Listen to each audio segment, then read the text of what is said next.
Someday you're going to release the unedited version of these convos, and the world will shudder in horror at all of Cam's mispronunciations. I'm just going to keep them as like an insurance policy if you guys go rogue. I just remember Richard's guide for my pronunciation for Baudrillard. He's like, bow, it's for bow. When you shoot tree, sounds like tree. Did I say it? He didn't sing it. Oh, it is the start of the aardvark by Arthur. Anyway. Oh, brother.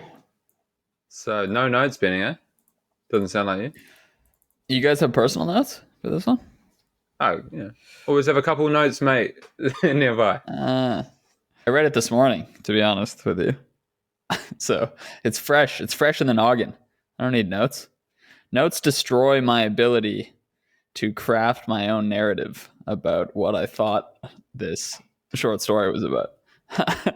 Yeah, but you're insta-negating it by vomiting all your thoughts into a medium that will be preserved forever. So it's kind of a wash in the end. True, but at least I can't search this medium at will. There's too many hours of me word vomiting my thoughts for any efficient search engine to be able to pull things up. So, wait, I think you guys might be referring to themes of the book, if I'm not mistaken. Memory, augmenting intelligence, changing our relationship with our identity. Someone want to give a plot summary? Well, I was going to ask you, Benny, but it sounds like you don't know the names or what happened. Or the plot. Yeah, I can do that. Pull up your life log. Today we're reading another Ted Chiang from his later collection, Exhalation. This one we're reading Truth of Fact, Truth of Feeling.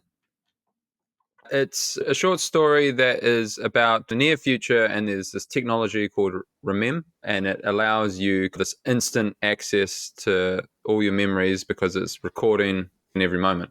And this had already existed for a while, this ability to live log, but the new technology has made it easier to get every bit of your life. We should say it's both audio and video, not just audio or anything. I thought you meant the book. Yeah. So it's like a video recording. Yeah, and it surfaces stuff unprompted now. It's like listening in real time to your conversations, and it's like, oh, here's the little video clip of the thing that's being referenced in the convo. So you don't have to, you used to have to manually search stuff out, and now it will just actually surface relevant memories for you. And they'll be playing in like some overlay of your vision, basically. You can turn it off, but you can't really stop it from doing its thing. Yeah, kind of like your iPhone will like come on. It's been 2 years since this photo. It's like of your ex or something. Just like prompt you. Yeah. So the main guy is sort of skeptical, at least hesitant, of this technology. He doesn't really like it. He likes to write. He likes to remember himself. What's also happening is it's kind of flipping narratives every small chapter to a Nigerian tribe, the Tiv people. And these are like a sort of pre-civilization contact tribe who don't write and don't read. And they're... Well, it's not pre-contact, but... This is like colonial Nigeria, and they're the last holdouts against the colonial forces who have been, trying to impose like legibility on all of the various tribes and groups and whatnot. And these people are like traditionally have no kings, have no leaders, have no writing, only have an oral tradition. And it's about like the British colonial powers trying to impose legibility on them and how that changes their culture. And it makes you think this must have happened to almost every group, right? The introduction from kind of an oral tribe culture to a written culture. And so we're obviously seeing this happen while this kind of near future technology happening, going from relying on our memory to having this Remem technology. So a kind of a similar leap. Yeah, the big idea here is, do you want to be able to have highly specific, accurate recall of past events and of your history, of your personal life and of your society? Or is it in some sense better to be able to forget things, to be able to create like narratives that aren't true but are helpful to you personally or for your society more broadly by not having clear records or clear memories. That's the big idea that Chiang's playing with in those two storylines. But should we start with one of them? And there you go, Benny. I was just going to say I respect him as a writer and the fact that he chose to also do this parallel storyline with these tribes in, what did we say, Nigeria? Where is this? Yeah, it's the Tiv people in Nigeria. Yeah. West so, because Africa, you can imagine this being done by a less well-talented writer who just focused on sort of the modern story. And it would be very easy for this to just be cast as like a techno-dystopian scenario where, everything's being recorded. It erases our ability to forge, these subjective autobiographical memories that bring meaning to our lives and stuff. And it would have been easy to like write that story, have that be the thrust of what's going on here, and then sort of take your hands off the wheel. But the fact that he introduces this parallel story with this tribe and you start to realize the similarities and the degradation between just like writing and cameras as memory devices, right? You sort of realize like, oh, the trade-off's not so simple here, right? If we were ready to just, if we're ready to just say like, we never want to remember things clearly, we don't want every moment to be recorded, then you have to wrestle with like, well, was writing a good thing? Because most of us do feel like writing was a good thing. And so anyway, I just appreciated that he actually like chose to go there a bit as a writer and introduce some of the nuance. Yeah, it's cool that we've got that parallel, and it seems to be, I mean, I haven't looked into it deeply, but it seems to be at least plausibly based on the true events of history, like how that actually played out. But I'm going to come in with my screaming hot take right out the gates, which is that like Ted Chiang is like off his rocker with all of this stuff in the story. It's like, I think he's actually a Luddite, basically. And I've seen it before with his comments on AI and ChatGPT and stories like this. It's a fun and interesting story, but I think assuming that the views of the narrator are roughly representative of what he thinks, which I'm sure they are, because it's like an incredibly didactic story which tells you exactly what to think. Yeah. He's just absolutely tripping. And like, I'm looking forward to going through like both of these scenarios, but I'm going to be arguing that like, no, all of this stuff is good actually. And you have to draw some pretty long bows to argue otherwise. That like, it's just sort of a basic Deutschian argument really, that like new technologies create new problems, but you can solve the new problems, you can change your norms and so on. For instance, it's like completely mental to say that developing writing is bad for society, because historically that's been one of the first steps of like leaping to universality and being able to compound your knowledge over time and solve better and better problems and so on. And it's like very noble, savage romanticism to think otherwise. That's where I'm coming from. Oh, interesting. Okay. Because my previous comment was sort of framed against the assumption that he's kind of self-aware. Like the fact that he's doing this for writing sort of speaks that he's self-aware about this problem and is saying like, clearly overall writing has been a good thing. There's like a couple of these minor drawbacks, but I think the average reader coming out of the story thinks, okay, it's good these tribes are learning how to write. Because, they can't just be going to court lying about their ancestral histories. Like that's going to cause chaos. And like the sorts of norms and written records actually bring a bunch of stability to society. And so anyway, I guess I'm interested to hear you talk more about like maybe why you think Chiang is even sympathetic to the idea that writing was, or the development of writing was a bad idea. Just quickly, accusing them of lying, you're conflating Mimi with Voos. Yeah. It's accuracy versus being correct. When I read those words, I was like, man, this is clearly like some Westerner coming up with like cringe fake words for an alien culture. And then I realized it was a real culture, and I was like, no, those words are really cool sounding and not silly at all. It's going to be the new meme of the podcast, though, is whenever I say something that's wrong, I'm just going to say I was speaking Mimi. I'm sorry. Where should we go? Because we could try and hash it out. Or should we just go through like one of the branches and say like, talk about the technology and... Is writing good? Like, let's hash that out. Also, Ted Chiang's view, because just quickly, I think Benny's right that he's aware that the reader's probably going to think writing's good, and no, he very generously concedes that writing on balance is probably good. But he has to do all this throat clearing where he's like, well, I'm from a literate culture, so of course I think that. I'm so biased. It's easier for me to see the benefits of literacy. It's like, get the fuck out of here. Like, it just is good. Come on, man. Like, yeah, I was kind of rolling my eyes at that as well. The positives outweigh the negatives, probably. Sure, yeah. And even on that kind of shit around, it's all subjective, and like there aren't facts, and like who's to say history is different to who's to say your grandpa wasn't actually this other person? Like, yeah. Well, let's do the specifics then, because all right, so the main conflict in that story is the tribe is having to resolve this conflict about whether or not they belong to this branch of the patrilineal tree or this other branch, and it depends upon who a certain ancestor was, basically. And there's two tribes who have differing opinions about it. And the relativistic thing here is that, like, they make a claim which is best for their tribe, which is divorced from the actual reality. And that's not even wrong. It's like, which one is it? Is that Mimi or that's Mimi, right? Yeah, the Mimi is like my subjective feelings, like what's right. Yeah. What's the right thing to do? But like in this specific instance, they're trying to resolve, what is it? They're trying to resolve who gets to be in charge of this little... Yeah, it's like what tribe do they join? And probably who's going to be the leader. And it's like who was your most recent ancestor? And they were conflicting over who they thought it was. And then they dug up some European records, from several generations back, which said the main chief was wrong. Yeah. He didn't want to believe it, really. So, basically, someone's going to get shafted here. Presumably, the person who should get shafted is the one who's wrong about their claim on their ancestry.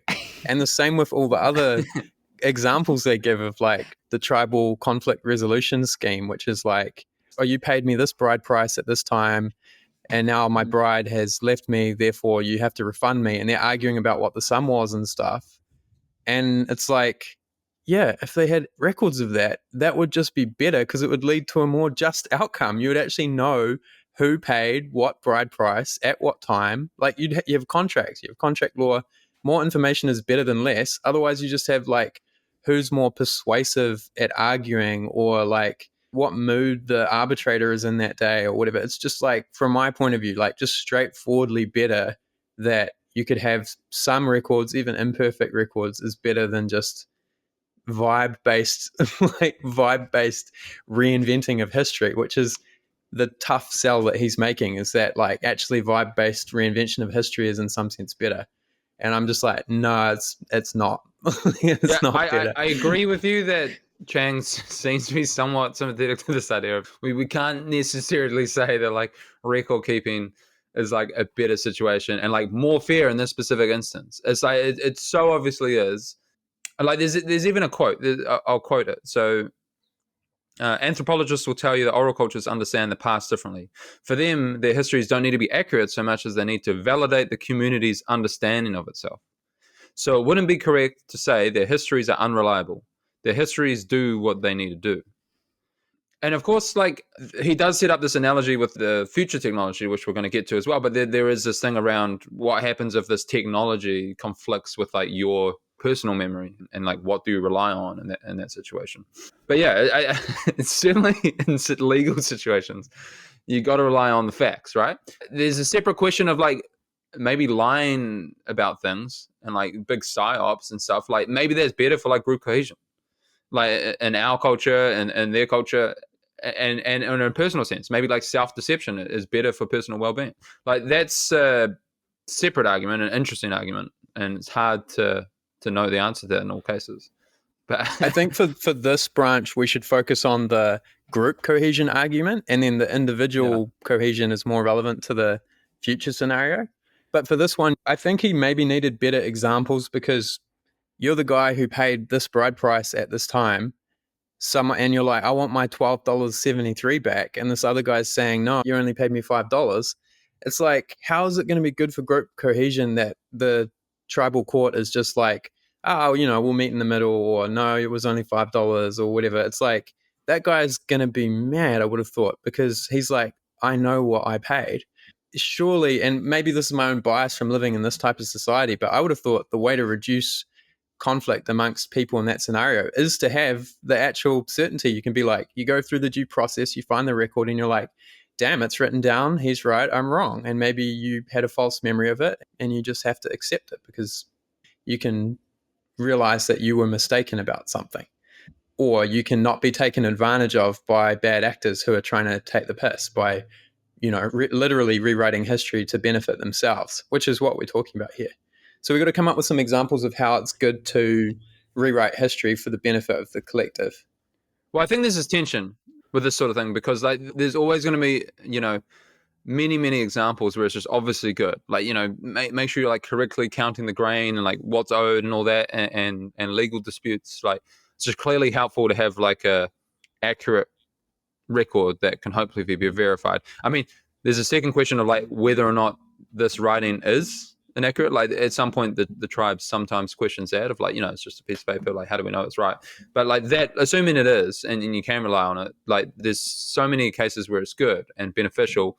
But there may be other examples where, breaking the founding myth or a religious myth or something like that, it's this actually didn't happen.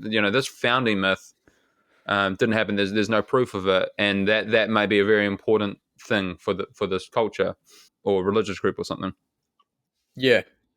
Yeah. Or even in our culture, there may be certain, narratives of history that can be falsified with further science or history, and then it's maybe the death of God stuff, right? That we talk about a bunch. Maybe it would have been, in some sense, certain groups have chosen to not accept that evidence because they want to preserve their cultural and spiritual heritage, and that might be the right choice for them. One concrete example, in population genetics, ancient DNA, it shows that North Indians get a lot of ancestry that's related to what's called the Yamnaya or the Aryan. There's a million different names, but from the kind of Pontic steppe that a lot of Europeans have.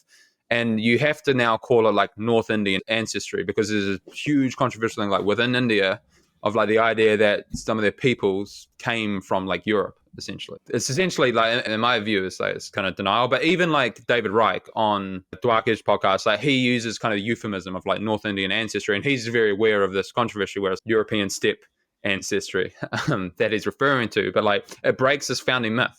And wait, can you unpack that a little? Why do they not want to be descended from Indo-European Aryans? I think the founding people, and potentially the founding people of a lot of important religious ideas and civilization, were not from India. So there's this feeling of no, we're from there. We've always been from here. Yeah. Yeah. So there's this kind of effort to deny that. And you think of other examples where, religion is a classic one, where finding out the real history of the Mormon leader and stuff, you kind of want to be in denial of that, right? But then there are all these instances just day to day where it's of course very, very useful. But I suppose the thing with universality is once you bring those in, you kind of have to start falsifying everything. Yeah, once you're in, right? You got to keep moving with it. Yeah, but I mean, I don't doubt that it's helpful to be able to forge some sort of national identity by appealing to some sort of foundational myth for your culture or your country, right? And a lot of kind of countries have that, and a lot of civilizations have that. There's potentially every Romulus, and who's Romulus's brother? Remus. Remus, yeah. Remus and Romulus. Oh, dude, I saw the funniest tweet the other day. You know how they're bringing back dire wolves? They're managing to bring back representations of dire wolves. They've called them Romulus and Remus. And I saw someone or maybe it was taking the piss, and they were like, oh my God, I can't believe there's a Harry Potter shout out to Remus. Remus. No. Universe's Game of Thrones meeting Harry Potter. Yeah, it's so good. It's man, we got to be reading the classics. And we're getting Baudrillardian with the direwolves, whether it's the real thing or not. Yeah. Yeah. Anyway, sorry, Romulus and Remus, founding myth. Yeah. But yeah, you're like, okay, maybe they didn't suckle on maybe they didn't suckle on the wolf. You're like, okay, maybe, but like at least they existed. And that's kind of what happens with Jesus as well. You're like, well, at least he definitely existed. But then, there is this risk. Imagine finding out he didn't. And you can kind of be sympathetic with a lot of tribes not wanting to know that. What's right, what's me. But it's kind of like the noble light, right? Like it's kind of like Plato's noble light. I mean, this is also an interesting instance where, like, if you're just a consequentialist about lying and you think, like, whether a lie is justified just comes down to whether it has good or bad consequences at the end of the day, it's kind of unclear whether founding myths are good or bad things, right? So you can imagine going to bat for just truth will out, regardless of the history of this group of people. We should know exactly how it is. But you can imagine a founding myth does a lot to not only garner a lot of group cohesion within the group, but also to just like elevate them aspirationally to like higher morals and ethics and things like this, right? Because they believe good things of their past. And it's not clear to me that the pros of just truth seeking actually outweigh the pros of being able to cultivate this sort of national heritage that you're really proud of, that maybe like make you act like better people in some way. Yeah, the argument I have is just that, like, pragmatically speaking, unless you're in this pre-modern isolated world, it doesn't matter, because you're going to have to keep up anyway. And in that case, clinging onto your noble lies is just not going to work. Like, you're going to get kind of the worst of all worlds, where your narrative decoheres and you have people questioning it and leaving and so on, but you don't just update and start trying to become like a truth-focused, science-based culture. And you're just sort of trapped in the middle. And I think that's coming for everyone. It just clearly came for these tribes during colonial Africa. Yeah, I think the only way to respond to it is to just go all in, basically. Work through the new set of problems that are created. And the only way it works otherwise is if you imagine an isolated world in which you can just happily continue with these foundational myths. But when there's flow of information between groups and an increasingly connected world, like, what are you going to do? I mean, the same with like China and its attempts, like all of the modern attempts to stop the flow of information. Yeah, I think it's like a stopgap measure at best, and at worst, it's just keeping you trapped in like a really bad, worst of all worlds outcome. Maybe it's fine for like a Papua New Guinean tribe who live in this little valley that will never be contacted by anyone or something. Yeah, I mean, I think I agree. I would also, all of this is a bit academic for me, because I do feel like Chiang actually wasn't taking the side of the tribes pre-writing in this case. Like, I did get the sense that he was sort of resigned to the fact that writing is overall good. And maybe he has a bit more nostalgia for the era before writing than I would ideally like, as a solid, Enlightenment-driven European descended fellow. But I just I didn't actually take him to be saying, there were tribes pre-writing and they had these cultural myths and that was really good. Writing came along, sure, it had some pros, but it destroyed a bunch of things in the process. And now we're sort of in this state of ambiguity, and who's to say which one of these eras was actually better? I don't really actually think he's sort of taking that side as a writer. Yeah, well, he's potentially taking this side with memory. But yeah, the other thing he's saying is like, and this is kind of like a Marshall McLuhan kind of point, right? That like the invention of writing like changed society, and it can change your identity and person as well. Like augments your way of how you interact with the world and how you grow knowledge, probably in a far deeper sense than we think. Yeah, because I think McLuhan, he even talks about there's four main cultures, like oral tribe culture, and then like the manuscript culture is like the invention of writing, and then the Gutenberg galaxy. No, that might be handwritten culture. Then, but like then essentially like media, and then TikTok. Yeah, well, then he predicted like the digital age. He was like, that's the big thing. That's going to like change everything, and it's going to increase atomization and a bunch of stuff. That kind of came true. This is the kind of this theme, right? That certain mediums are going to affect our relationship with ourselves and our cognitive abilities and society. I mean, I did think one really interesting detail of this story was when Mosby the missionary, which is a great name. Yeah, was he like English, Mosby? It's got to be English, right? Yeah. If he wasn't a missionary, he'd be a butler, I think. It's a perfect butler name. He's has to write everything down, and he tells Jijingwei, who's sort of his protege from one of these tribes, that he has to write everything down so that he can remember it, and so that he can. So he likes to transcribe his speeches, for instance, so he can deliver the kind of speech he wants to. And Jijingwei thinks this is hilarious, and he's making fun of Mosby with his friends, saying, like, this guy has to write everything down so he remembers it. And there is some truth to the idea that once you really get used to note taking and writing all your thoughts down and exploring ideas as you're writing, either digitally or with a pad of paper in front of you, it does get harder to think clearly without writing. And I have no doubt that Jijingwei could have thought like more clearly or held more things in his memory at least than I can without writing. So I think hard to obviously disagree. I'm very. Oh, you don't think this happens? No way, man. No. Richard's just saying he'd be very, very good without writing. That'd be much better than Jijingi.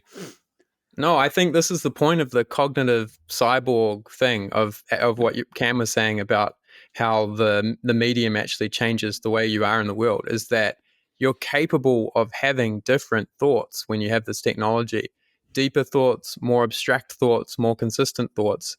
And Richard Feynman made this point really nicely. I can't remember exactly what he said, but it was something like people were, asking him when he's doing all his writing, they were like, you've thought about it and then you write it down or something. He's like, no, the writing is the thinking. Yeah. The writing is not the output of the thinking. The writing itself is the thinking. And this is why I'm so into like knowledge management tools and note-taking and so on, because that's absolutely true of me as well. That's where the thinking happens. That's the place, the external brain where it's happening to a large degree. And it doesn't make sense to divorce them from one another. So like maybe Jijingwei can hold, maybe he can like, I don't even really buy that, but maybe he can plan something in his head a bit better than you or I could. I still don't really think that's true. And even in the story, remember, he practices trying to write stuff and it's really bad. And he's like, oh, I thought this guy was crazy for writing stuff down in advance because you should be able to just speak extemporaneously. Why wouldn't you be able to just speak straight off the dome? And then he sees the value in it, that you can actually refine things and prepare them and come up with a better version of things, of a sermon before you deliver it. So he even comes to acknowledge that point himself, I think. Just the value of writing as thinking. I'll see if I can pull up that Feynman anecdote. But yeah, I actually really disagree with that. Yeah, okay. I'm not sure to what extent I'm disagreeing with you. I guess, I don't disagree that technology changes the nature of your thoughts, but I think it does make you reliant on certain media, more than you were before. So both of us are going to be worse at manipulating math in our head than Stephen Hawking is. And that's because we rely on paper much more when doing math than he does. And so, he's like been able to train himself to hold multi-line equations in his head. And I stand zero chance of doing that and that I'm not scrambling things. And this is not to say that I think there's a real trade-off to be made here because, I can be much more productive when I'm writing my stuff down on paper. But it is to say that it's sort of, I'm hesitant to say change the structure of your brain because I'm not sure what that means. It's either like false or vacuously true, but it does change something fundamental about how you relate to the world, maybe, or like that sort of nature of your thoughts and like what you're able to do without external media. And you can argue that's all to the good because fine. I mean, we're never in a situation now where we don't have paper with us or we don't have a computer with us.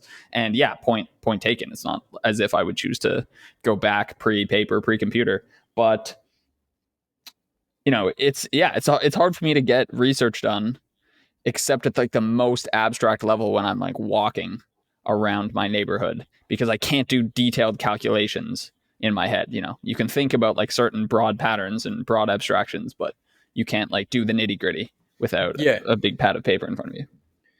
So I think I can reconcile this because like one of my big theses is that the move away from rote memorization and education has actually been a terrible idea. So, and I don't see that in conflict with my love of note taking and of knowledge management tools. So, I think the reconciliation is that rote memorization, like the Anki stuff that we are all into, is extremely important because you need to have concepts and abstractions chunked up already in your brain. If you have to go and look for something but you don't know what it is that you're looking for, then you're in shambles. It needs to be up there, cached in your memory somewhere. And hence the problem of like LLMs that are potentially going to rot people's brains, because it's like, if you're searching for something, you need to first know what to search for or what would be a fruitful avenue to explore, but you can't know that unless you already have some ideas stored away. So I think rote memorization is actually super useful. It's just that when you are trying to do the actual analysis, it's really great to have some surface to do that analysis on, whether it's like a bit of paper or a Word document or whatever. And then when you're walking around, you can be thinking about those abstractions, or when you hear a new idea in conversation, you can compare it to your mental map of concepts that you've got up in your brain. Yeah, and that is still really important and necessary. But it's like a why not both type situation, I guess. Like, have a really good mental map of concepts and abstractions, as many as you can rote memorize, and have your detailed notes and written records for working through them, generating conflicts, trying to resolve problems, etc. And then it's like a feedback cycle where you go through that process and it gives you a new idea, and then you think, oh, I had an insight, and then you make an Anki card to remember that insight or whatever it might be, right? And just like update your model over time. Well, first of all, I think like the invention of writing, I think memories got worse because you didn't have to. And that probably happened with Google as well. But I think what you're saying is, insofar as memory is good, there are these other practices that can potentially mimic kind of the old practices of improving our memory. And then you have both, and then it's good. But like, if you weren't working on rote memorization and you're just relying on Googling or relying on writing, whatever stage of the culture you're at, there potentially is these trade-offs around memory. I think on net, obviously, it's good. The bit I'm not clear on is like, why isn't it just additive? You just have more tools, you have more things you can use. Well, yeah, if you're using all the tools, I suppose. Like, most people are not trying to I imagine most people, the average memory probably went down from the invention of writing, and probably went down after the invention of Google. Now, there are probably super people that are better than ever. The best memory in history, I imagine, is someone born fairly recently. Well, I don't know. There was that freak. That it's funny. Chiang even mentioned. I was born in '91. Solomon Cherevsky, or Luria's S, I think he gets called to more easily remember his name. Who could just remember like anything. It's like, but it sounds like something that was just natural. It's like bizarre, or it's so crazy. It's unbelievable, right? Like they'd give him like nonsense words or like different languages, and like not even tell him to remember it, and then 5 months later they'd ask him about it. And I mean, apparently John von Neumann could say every bloody word of Great Expectations as well. But it's described here as a curse, right? That eidetic memory, because your brain is filled up with like all kinds of completely stupid nonsense, and it gets recall gets triggered all the time as well. So that's not good. But like, that's a misfiring, but that's not what's happening in this sci-fi story or what happens with our current tools, because it's like for Anki, for our spaced repetition type stuff, obviously we're curating what we want to memorize. And while we might have disagreements about why the fuck you want to remember the name of the Dutch mystic mentioned in The Razor's Edge for the rest of time, John Van Roysbroek. We're all aware. Like you've chosen Flemish mystic. Sorry, see, there you go. Pull it together, dude. No, I wanted to give you an opportunity to clown on me. That was a layup. Yeah. You're welcome. But you're choosing what you put in Anki, so it's only good, assuming like your judgment is good. You're not memorizing random strings of numbers or Great Expectations every single line. And then this other stuff, if you have like the video recording or round the clock access to things, you can choose what gets surfaced or not. It doesn't just, in this story, it sort of does. So we should probably get into the specifics of it. But if you can control having that information available, but not taking up your mental bandwidth, great. That's amazing. You can query the database whenever you want, but it doesn't annoyingly keep free associating to random ass nonsense from a lifetime's worth of sensory data. Sounds awesome to me. I mean, I think you're just arguing about what's possible. And I think Cam and I are just pointing out that in practice, people's memories have gotten worse since the advent of Google, for instance. Or do we know that? Taxi drivers don't have to memorize the entire layout of New York City anymore. They just have Google Maps. I know it based on vibes. Sounds like Mimi to me. Mimi. I mean, as most of my knowledge. Which I just want to say a quick thing about Ted Chiang and something I like about him. Like, as people who read a lot of like science and nonfiction type stuff, I feel like when you read Chiang, there's all these like little Easter eggs of real important phenomena or thinkers or stuff, and you're like, oh yeah, like he mentions Solomon Sherevsky and or like it's not always hard science as well. Like I think with a lot of sci-fi, it's all like the physics stuff, but like with Chiang, you're like, okay, here's a bit of linguistics, or here's a bit of anthropology that seems to correspond with my understanding of the latest literature, which I find nice, and maybe it's just one of the reasons why people like sci-fi in general. I don't know if it's particular to Chiang. Yeah. What you're saying, Rich, reminds me of Douglas Engelbart's stuff, like from the 60s, of like augmenting human intellect. All these tools will change the way we interact with the world, and like for the good. Like we can think more abstractly, and then there's this like recursive improvement that can take off. Like once you build tools to improve your thinking, like those tools can improve that, and then there's kind of a takeoff. Yeah. Let's move on to the other part of the story. Yeah. What's happening in the other part of the story again, Benny? Let's test that memory, baby. Yeah, I needed to put this in my Yankee. Yikes. So, yeah, the narrator is mostly discussing actually just like the advent of this technology. And so he gets it for himself. He's a little skeptical of it at first, but he finds himself playing with it. You know, most people in society have sort of adopted this thing. And, you know, it comes to the point where, like we were saying in the intro, just every memory you have can be more or less recalled instantly and then shown to you on camera. And so this erases many of the ambiguities of your past, right? So if you have a disagreement with your spouse or your girlfriend about who insulted whose mother on Thanksgiving dinner, you can just pull that scene up and resolve that disagreement immediately. And maybe should I just give the punchline of the story and then we can talk about it? Or is it worth holding off for a bit? Yeah. No, go for it. So the character, as he's sort of exploring this technology, he's recalling that he had gone through, this difficult time with his daughter, where his wife had died or left. No, she just left. She just like ran out. She left, sort of like early on in his daughter's life, and obviously this caused sort of problems for both of them. Sorry. Because like the punchline is like, whose fault is it that she left? And like she died. It's like, I thought you killed her. No, you're misremembering. Like, you killed mom. Right, that's true. Shit! Like, I've been suppressing that for like 10 years. That was buried deep down. Yeah. Also, the idea of like an 8-year-old girl like murdering her mother. Yeah. Yeah, like by graduation, I'd forgiven her because like she got like honors. Benny's failing the memory test, yeah, totally. Yeah. And the logic test simultaneously somehow.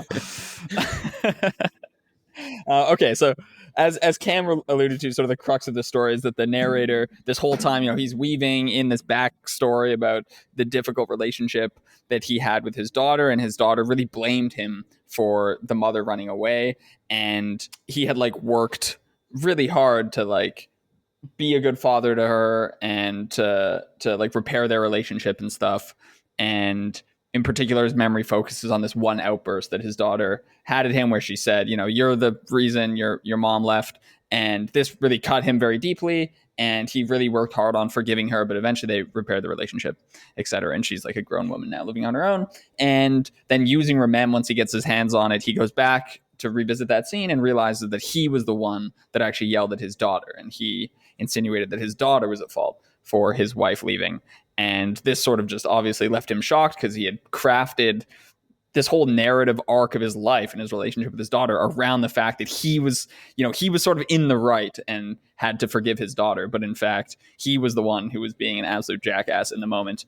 And then this sort of tears the memory of his life to shreds. And he has to go over to his daughter and ask, like, what else did I do wrong? Yeah, it turns out he's just sort of been a dickish dad the whole time. But then I guess just to get into like more of the morals of this, as the reader, as this is happening, you're thinking to yourself, okay, maybe it is a bad thing to have every memory be able to be recalled perfectly on video, so there's no ambiguity whatsoever, right? Like there's sort of a reason that we're maybe naively optimistic about our past, or we misremember things purposefully to give our life meaning and stuff. And I think there's an interesting idea to explore there. There is a there. But by the end of this story, he has sort of realized that he's been a jackass, and objectively been a jackass. There's no running away from it. And now he's actually working to repair his relationship with his daughter in a much more clear-eyed way. And now they're both totally on the same page with respect to what sort of relationship they actually had. So by the end of this story, I'm sort of thinking as a reader, wasn't this technology a good thing overall? Like, didn't this do exactly what we wanted it to do, which was, to save, like, to be able to actually provide some sort of bedrock of honesty on which this father and daughter can now build a real relationship, instead of each having sort of crafted their own little narrative of like whatever they thought actually happened. So it's interesting. Like as the reader, as you're going through it, he's sort of introducing you to all these possible negatives. But then by the time you get to the end of the story, you're sort of thinking like, well, everything sort of turned out perfectly. Like maybe this technology is actually great. You're just actually your wife at every dinner party. Just no, exactly. No negative downsides. Yeah. Well, let's play that back. Actually, mate, this morning you were wrong about that, as I predicted. But can we just linger on the twist for a second? Because Benny, you kind of glossed over it, but like, did you guys buy that insane? I know twist? That's what I was going to say. Okay, yeah. All right, I'm not crazy yet. Well, okay, so we know how memory works. Your memories are fake. Whenever you remember things, you have the outline of it and you confabulate, and the brain fills in details between the actual points, right? And it gives, every time you remember something, you remember a slightly different memory, and your memory is just straight up wrong. But does memory just flip 180 so that you yelling at your daughter, you're the reason she left, it's all your fault, becomes her yelling that at you? I don't buy that for a fucking second. Like, I did not like that twist. It did not work for me at all. And I don't know, it's just clumsy, I think. Like, did you guys buy that? Because for me, I was like, nah. When I was reading, my initial reaction was like, yeah, like this seems implausible. This like, but now thinking about it now, I was like, fucking maybe. I think in general that's pretty BS. Like, someone's like, no, that was you that said that. Like, it's something that's significant. But I suppose he's in big denial and suppression around it. But like, yeah, memory's fallible. Like, I've got this autistic thing when I'm like, maybe in like an argument or something, I'm always like, well, memory's fallible. And I'm always like, we don't know exactly. And I can imagine it's just so annoying. I'm like, well, we don't know exactly like who said what. And it's like, shut the fuck up. Your girlfriend's mad that you yelled at her, and you're like, well, actually, you probably yelled at me. Yeah. The way I remember it. You ate the last bagel. It's like, no, you might have ate the last bagel, because memory is totally fallible. So I'm mad with you, actually. I think in terms of those heightened emotional things, that maybe that could happen. It's like, you're so like, did I really say like, fuck, I fucking hate you or something? Like, this, like, is it just, if it's so incongruous with like your identity and stuff, I can imagine like there's kind of no way I would. I mean, I have this with my fucking hedgehog. I kicked the hedgehog when I was 8, and I can't remember if like I thought it was dead or not. Because it's like before or after. I refactored it. Yeah, it was definitely dead after. Fucking flew into the bushes. But yeah, you're an almost great football player. That's a hell of a kick you got. Hell of a right boot. Known for the power and accuracy of the shot. Yeah. But like, I don't know. Like, I've totally refactored that memory. But I mean, there is this, as Chang said, there's this like childhood amnesia as well. We can't really remember stuff when we're young. But no, okay, let's walk through this scenario. Like the way that this works is you change things to make yourself seem more like the hero or the victim or the sympathetic one. So you change little details, and in your mind, you're like, they provoked me a bit, or it was reasonable given the circumstances or something. What I object to here is the total switcheroo, because imagine this happens, right? In that moment, you yell at your daughter. The next day, the weeks following, etc., you're going to be feeling like shit. You're going to be like, I can't believe I did that. There's not time for you to have repressed that. You're going to be dwelling on it right then and there as it's happened. You've done this horrible thing. Maybe you're trying to reconcile, and that all of that process will be in your memory. There's no way that thing gets 180'd. Like it happens, this huge blow up, and then you perfectly block it off, and then years later you remember it, except in reverse. I just don't buy it one little bit. Like that's, if you imagine yourself in that scenario, there's ways that you soften what you did and try and justify what you did. Definitely. I'm sure I do that all the time. I know I do, actually. There's no way for you to 180 it and be like, yeah, I mean, I'm not sure about 1A, but I fully agree with you that it just seemed very unlikely, and at the very least, not a very representative example of these sort of fallible memories. I think you guys are just no. I think this is wrong. I think this could easily happen, to be honest. In 1 year, in 1 year's time, you'll think that you were making our argument, and we were making your argument. Let's go back and start listening to the beginning of these podcast episodes and who said what. Have a game of predicted takes. I mean, okay, I think one, we have just evidence of people confabulating crazy shit under duress. So the question is just, was there enough like emotional duress during this sort of conversation to gaslight yourself into thinking something that's not true? And I totally buy there could have been, right? He didn't just shout this out of nowhere, right? So they're in some sort of confrontation.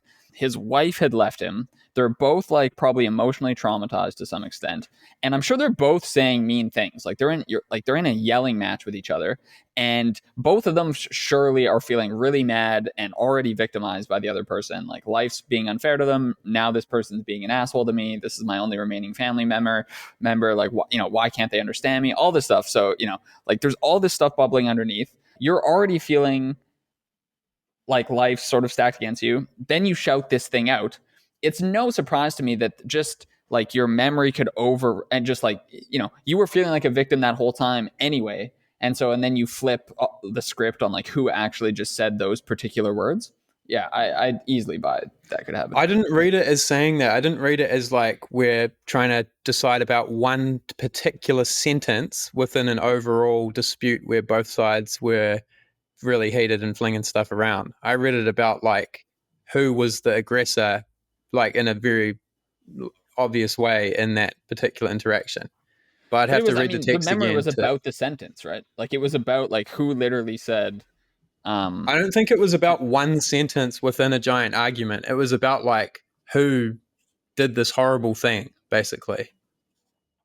If it was like, and also that would kind of cut. If you were right, that would cut against the whole point as well, right? It would be like, oh, you said this one mean thing, but you said that mean thing, and therefore we're still equal. But no, it like traumatized this girl. She had to go to therapy. She hated her dad and had to work through that over time and stuff, right?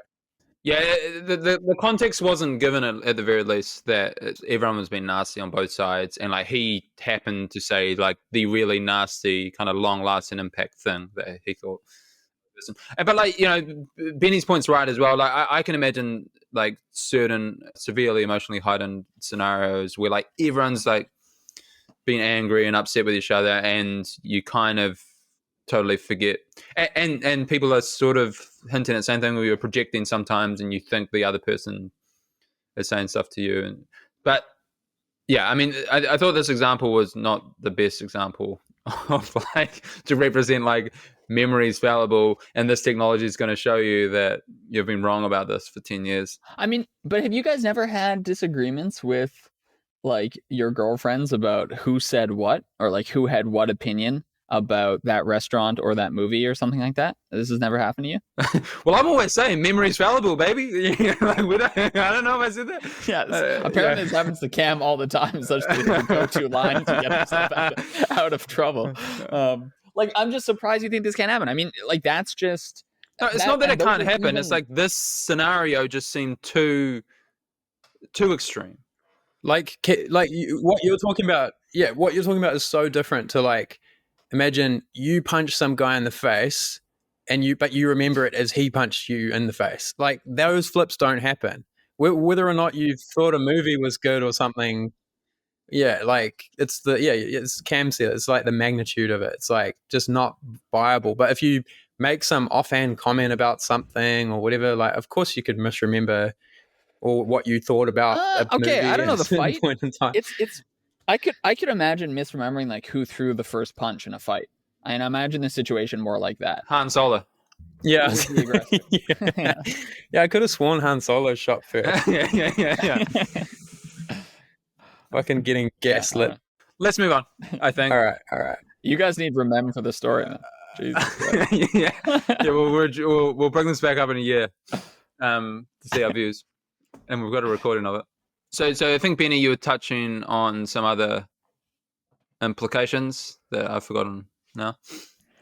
Yeah, I mean, okay, sort of the obvious question around this technology is just, are we ready to sacrifice the narrative that we're constructing for us throughout our lives for like perfect recollected accuracy? So, it's pretty well understood now that we don't remember things perfectly. We craft a narrative for ourselves, some sort of like post hoc rationalization to make our life feel like it's very purposeful and meaningful and driven. And we're where we sort of are now is where we were always trying to end up. And, things happen for a reason, all this stuff. And we all do this to greater and lesser extents.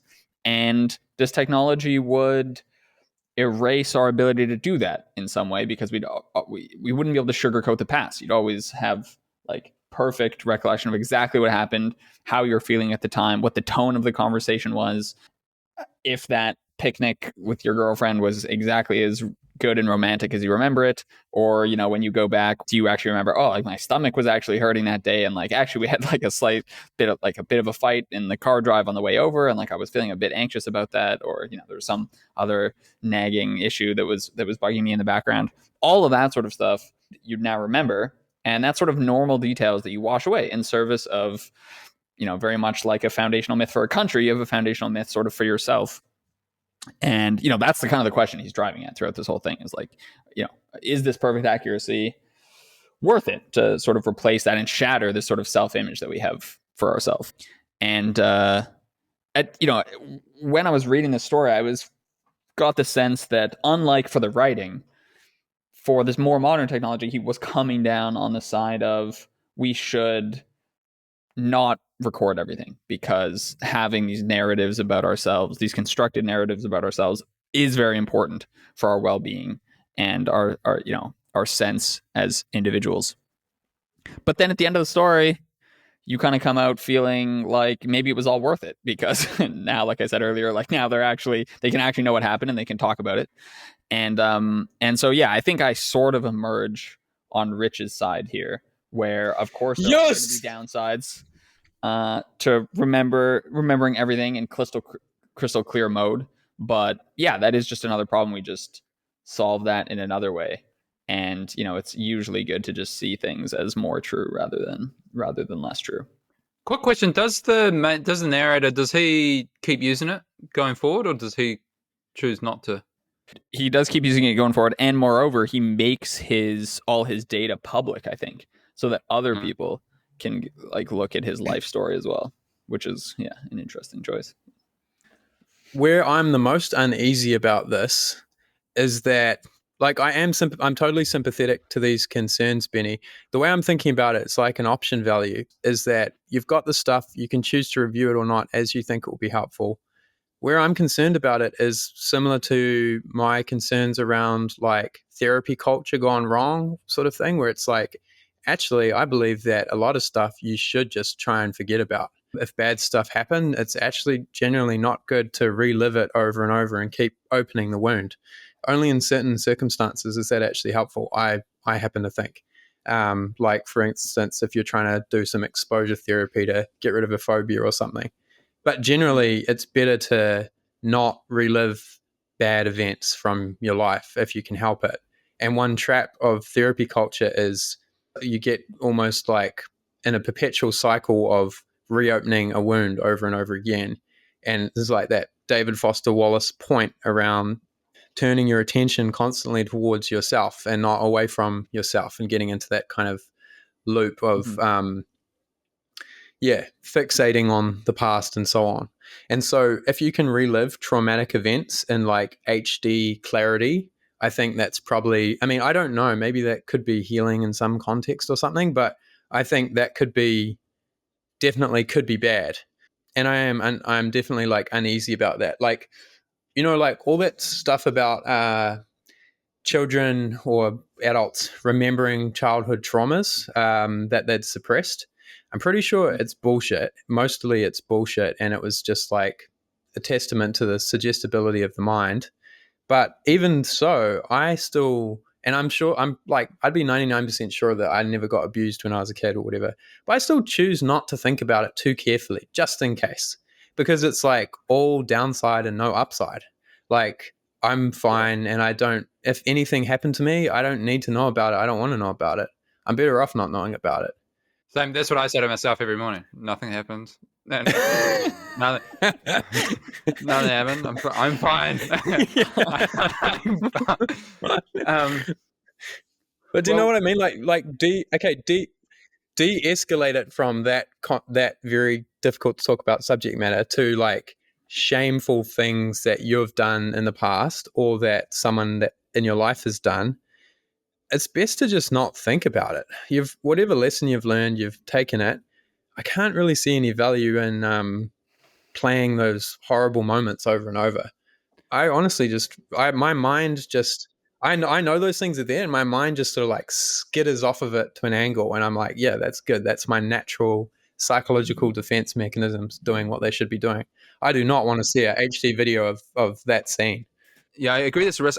I was just thinking there's another risk with this stuff, that because humans have such great ability to like cognitive dissonance. Like I can imagine I'm just thinking of like therapy culture as well. Like you're going back and like in this kind of narcissistic sense, and you're still kind of like crafting this narrative that's like ultimately wrong.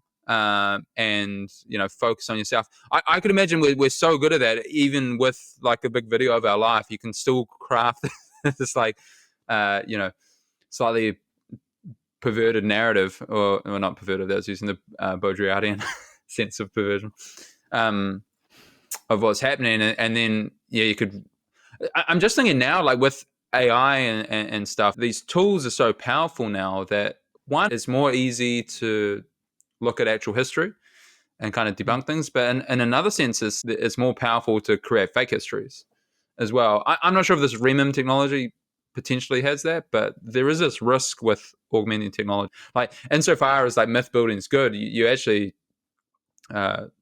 may create technology that makes that more easy. This idea of misinformation, or we're watching different movies of society, and could be the end of real history with this technology. And I'm just wondering if the REMIM, I don't know what I'm saying here, really. I thought there was a point there. Yeah, I'm not quite following. Wouldn't REMIM make it better, or how does it make it? I think, I think I was making two separate points. I think the first was, I think humans are so good at cognitive dissonance and bias that even with REMIM, we could that wouldn't necessarily puncture through everything. So I'm showing you what happened, and you could kind of craft this narrative. I see. Yeah, you can selectively recall things that support your point. Yeah. Right? But as long as it's a two-way interaction, the other person can just show you the other side of it, or the fuller clip, or whatever. Yeah. And it's almost never going to be a one-person interaction, because apart from you and the hedgehog or whatever. I guess the hedgehog doesn't have REM tech. Before REMIM was so good, it was like who was most conscientious and who cared about it the most. Was going to dig up all this stuff, and someone digging up everything, selectively, you could probably still craft an incorrect narrative about yourself based on real events, as long as you were selective about it, and unless you had mechanisms to self-correct that. Yeah. But intriguingly, if that's the case, then it almost whitewashes the concerns, because we're doing that anyway. So if this technology still allows you to do it, then you just are, it's the same status quo, but now you have the upside of being able to remember crystal clear events when you want to. So, my point is this potential irony, whereas it becomes more effective because now I've got like hundreds and hundreds of data points to like confirm my point. And I think in most cases it would be less effective because you're like, oh wow, this falsified. It was me telling my daughter that she ruined my life, not the other way around. It probably falsified. The hedgehog kicked you across. Yeah. The hedgehog attacked me. You could just walk around your house all day predicting random events, just sub-vocalizing, and then when something happened, you just say, play the clip of me predicting that. Yeah. It would be spot on all the time. Nice. Okay, well, how do we feel about our second Chiang story overall? Yeah, I love Chiang. I just want to say, like, this is going to happen. This is going to happen. Like, something like this is going to happen, and it's going to be good because, like, something I've been fantasizing about with LLMs is get yourself being recorded around the clock. Could just be audio for now to save on memory, and then have LLM automatically chunking it up into notes. You could keep the whole transcript, and then each transcript could be bulleted. The bullets could be bulleted. People can be tagged so that you have this record of everything. That's extremely useful to me, and I'm really excited about that. And I think it's like near viability. It's gonna be happening soon, both for like my own note taking, like as an excessive hoarder of information, or the conversations we had on our boys trip, right? Like, and various blog post ideas we had, and like I'd love to have records of that, or just like conversations I have with Phoebe, or I think that would be great. But also you have this huge database of who you are as a person, and that you can have any GPT or Cam GPT that gets fine-tuned on all of your conversations, all of your written output, and nothing gets missed. And you can have like an AI instantiation of yourself after you die, or before you die as well, but after you die. It's really cool. I think it's going to be great. Yeah, no, that is cool. And I view that as very like Cowan-esque kind of take on the possibilities. I do have a little bit of Chiang in me that is a bit worried that, maybe our kind of self-deception and fallible memory like is a very important evolutionary function, especially like, childhood amnesia. The fact everyone has that, it must serve a evolutionary function. You do have to worry about learning the truth of things and learning the truth about human nature. Like that could destabilize people and make you worse off. I think you have to take that risk seriously, while noting, the tremendous upside, Richard. Like, Exhalation, let's fucking go. Let's go, man. Put me in the pod. Give me the Google glasses. I will eat the bugs. Yeah. But it's like, okay, my memory is bad. This is part of it, right? Like, I don't know when you guys can remember stuff from, but I've got nothing for like 10 years. And if I'm feeling resentful towards my parents for some reason, I'd love to go and access my starred list of favorite video memories of them being great parents and loving me and having a great time. And I'd love to see my younger self. I don't know who my younger self was. It'd be fascinating. And I've been thinking about this because of my daughter. I just can't capture what it's like. Like, I take photos and videos, but inevitably you miss the best moments. You can't be filming stuff all the time. And as soon as you get the camera out as well, it changes what she's doing and often shuts down what's happening. And when I look back on my photo or video of her from like a year ago, I've already forgotten it. I don't even recognize what she looks like. I've forgotten that scene that happened. And it's so devastating because like I'd love to have perfect, crystal clear memories of my daughter on tap throughout the years, because my memories I have now are the best they'll ever be. they're going to get so much worse and worse 1 year from now, 10 years from now. All I'll have is like some videos and a sort of a vibe and the few times I managed to write journal entries. But like, I think that would provide me so much joy later in life to have like crisp, high fidelity videos of me spending time with my daughter over the years. Like, I couldn't put a price on how valuable that would be to me. I definitely see the upside, but like that very example of like trying to like, wouldn't it be nice to see how your parents interacted with you or how you were like, that is the risk that Chiang kind of points to of like, you could find out like, okay, my mum was actually distant and not a good mum. And might ruin your current relationship with her. Or you look at yourself and you're like, oh man, like I was a brat. Like I was not a nice, I was not a nice person in a sense. And like, So, I mean, I think there are risks. But yeah, the upside's pretty big. You're right, actually. I think for me personally, it feels like upside because I already know about bad things, I think. I'm pretty sure I know the bad things and I can avoid them. So like, for instance, like my dad was like very angry and like violent at times, but he didn't like beat the shit out of us, but he did like quite bad, violent things. But I already know that. And, it might have been you doing the violent things, by the way.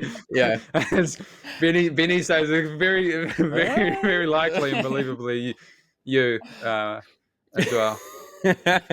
Well, I also know that I would have been an insufferable little shit, right? Like, and I know that too. So that won't be new info to me. I'll be like, I had it coming kind of thing. So from my point of view, I can be like, yeah, it would be cool to just see some videos of me and my dad just hanging out and having fun and him being a good dad. Because I already know about his weaknesses and his failures at certain high stress points kind of thing. But that's, I mean, that's not true of everyone. Like some people might have, you're right. They might have like worse things to discover. But even some of the bad things, if you have enough like affective distance from it, like it could be kind of interesting. Like I have this one memory of when my parents were divorced, like, you know, maybe a year into it or something. Like I think my mum was like so upset. I think she like kicked the door and like kicked the hole in the door. She was like so upset. And like I don't really know what caused that. And I think I was being a little brat because I was like upset. And like I'd love to see like if I was or not. And like I have no memory of how I was interacting with my mum. But I know there must have been like some type of shit going on to make her so upset. She's like, Cam, shut up about the genetics of the Polynesian people. I can't fucking take it anymore. Would you rewatch the Hedgehog incident? Yeah, but fuck it. This is Zach. I've got like enough distance. Like either way, I think I'm okay with it. Like, I'm okay with myself. I'm very interested now, like in sort of a scientific spectacle sense of like what the fuck happened there. If you had to put money on it, what side would you put money on? If you had to bet on it, like, are you truly 50-50, totally uncertain, or do you like slightly lean one way? That makes me think if this REM technology could prove it, because I think there would have been uncertainty at the time, you know, not like a full awareness. And like, if you go back and watch the recording, like, are you getting the mind state of yourself? Or are you sort of just as a third party observer seeing like, oh yeah, like, you know, this thing happened, this event happened, and these things were said, but like, I'm not sure if you could actually capture the mind state, which is very important. And seems more philosophically dubious of being able to ever do. If you remember it as the worst, then hopefully when you see it, you'll actually be like, it wasn't as bad as I thought it was. Yeah. Just remember, all it of was your actually a soccer just, ball. You just have this yeah. Just make like yeah. Just make like this pessimistic tinge on like every memory of your life.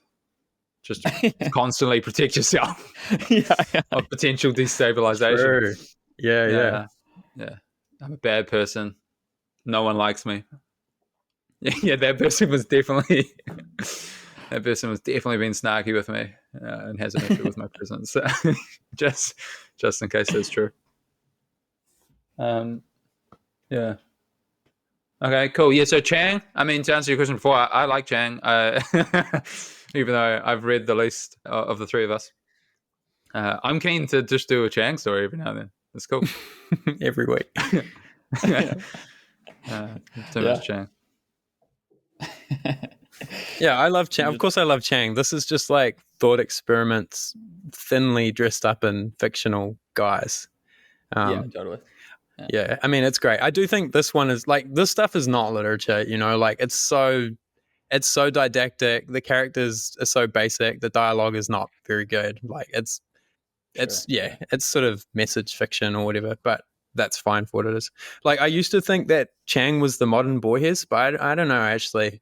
I think Borges is a lot more sophisticated and artful and like hides the ball more. And Chiang is just like, I'm going to tell you about, like, Chiang is like Black Mirror, basically. It's Black Mirror level stuff, really, isn't it? Let's not get too excited. Well, yeah, I would give him slightly more credit than Black Mirror. I think Black Mirror is just clearly the whole agenda is like techno dystopianism. And I think Chiang is like a bit more ambiguous. He explores some of the possible upsides and whatnot as well. And I think he's a bit more careful to not totally lean into that side of stuff.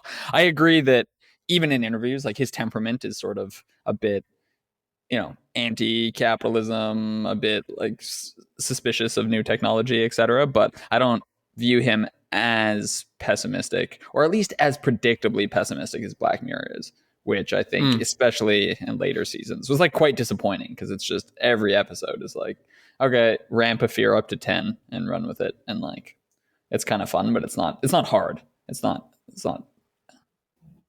Yeah, no, this is heightened versus Black Mirror, actually. You're right. It's not a fair comparison because he brings in the cool historical parallels and it's more thoughtful and more and deeper. And it's good stuff.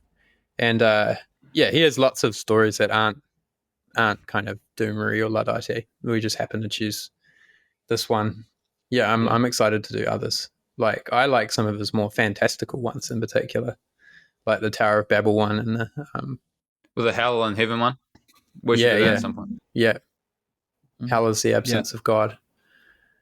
I mean, speaking of this theme, I think in our next book, so our next book we're going to do is Everything is Illuminated by Jonathan, I'm going to get the name wrong, Foer. Safran, I think. Safran, so yeah, Jonathan Safran Foer. And I think the theme, one of the themes is sort of similar, is this idea of fiction versus facts. Which... I kept wanting to call the story "Facts Don't Care About Your Feelings" because I could never remember what it's called. That can be the title of our podcast. Yeah, cool. I'm excited for that. Anything you guys want to plug or anything you want to say before we wrap up? I'm interested in, Rich, what your earliest memory is.